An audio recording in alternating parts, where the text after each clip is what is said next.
Ọwọ́ Olúwa ò kúrú láti gbà wá. Bẹ́ẹ̀ sì ni etí ẹ̀ ò ṣe kíni? Kò wúwo. Walk straight. Be straightforward.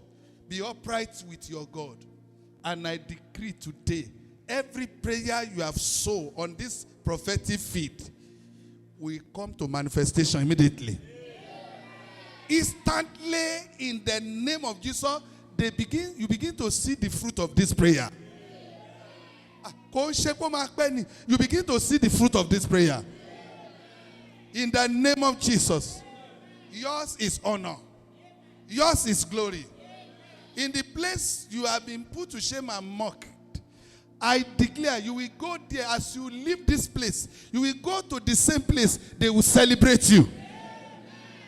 You will go to that place. They will celebrate you. Exhortation is working for you. In the place of humiliation, exhortation is waiting for you right now. In the name of Jesus. By the time you step out, I declare, honor will be evident in your life. Those that have been looking down upon you, they begin to look up to you. They will place you on the table of honor. They will celebrate you.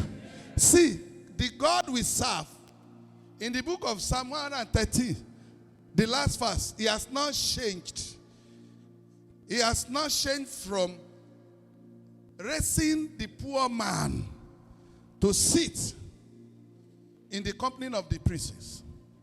Amen. Ọlọ́run yẹn ò yí padà o. Ṣé wọ́n máa ń kọ́ lórí Ọlọ́run tí kò yí padà lọ́lọ́run wa. Ọlọ́run tí ò yí padà ni. Ó máa ń gbé òtòṣì ọkùnrin ẹni lẹ́lẹ̀ ẹni tí ò ṣe pé kíní á dẹ̀ gbé sáré ọmọládé àjọba. They will celebrate him. I declare you will be celebrated. I don't care the kind of damages they have done to you. But God has intervened. He has stepped in now. In the name of Jesus, that glory is going to have expression. In the name of Jesus. Stand to your feet. Stand to your feet.